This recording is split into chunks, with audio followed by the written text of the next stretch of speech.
Yo mga idol, kamusta? Sports Talk PH nga pala. Ang update kay Tank Davis, pag-usapan natin yan mga idol. Ngunit bago ang lahat ay huwag kakalimutang mag-subscribe at i-click ang notification bell button for more sports talk. So ang inaabangan nga po natin na potensyal na world title fight sa pagitan ng ating pambato na si former WBC Featherweight World Champion Mark Magnifico Magsayo at ng current WBA Super Featherweight World Champion Lamont Roach Jr. ay mukhang hindi pa po muna mangyayari sa lalong madaling panahon. Ito po ay matapos sabihin ni Salvador Rodriguez ng ESPN Knockout na may nakapagsabi umano sa kanya kanina lamang na ang sunod na makakasagupa ni Lamont Roach ay walang iba kundi ang current WBA Lightweight World Champion na si Gervonta Tank Davis sa December 21 ngayong taon.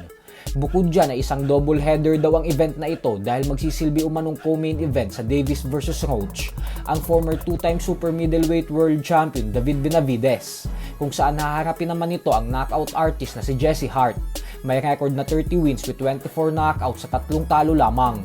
Kung atin pong matatandaan ay nitong nakalipas na buwan ng Hunyo lamang ay nagtandem din si Tank Davis at Benavidez para sa isang mega boxing event kung saan tinalo ni Davis via knockout ang former undefeated lightweight top contender na si Frank Martin, habang si Benavidez naman ay nasungkit ang bakanteng WBC interim light heavyweight belt matapos talunin ang former world champion na si Alexander Vosdik.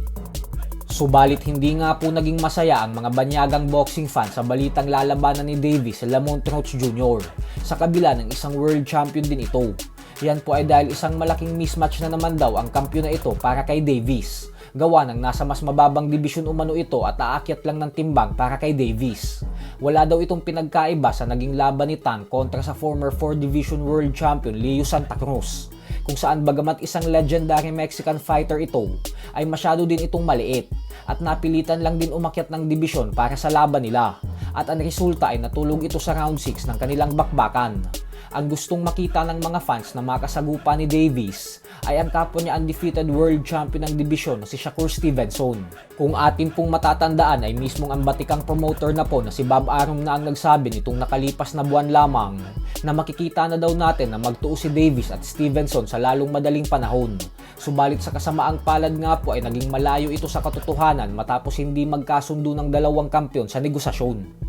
Sa kabilang banda naman mga idol ay bagamat nga po nalasap ng former world title challenger Edgar Berlanga ang kanyang kauna-unahang talo sa kamay ng current unified super middleweight world champion Canelo Alvarez sa huli nitong laban, ay tila hindi pa din nga po nawawala ang napakataas nitong kumpiyansa sa kanyang sarili.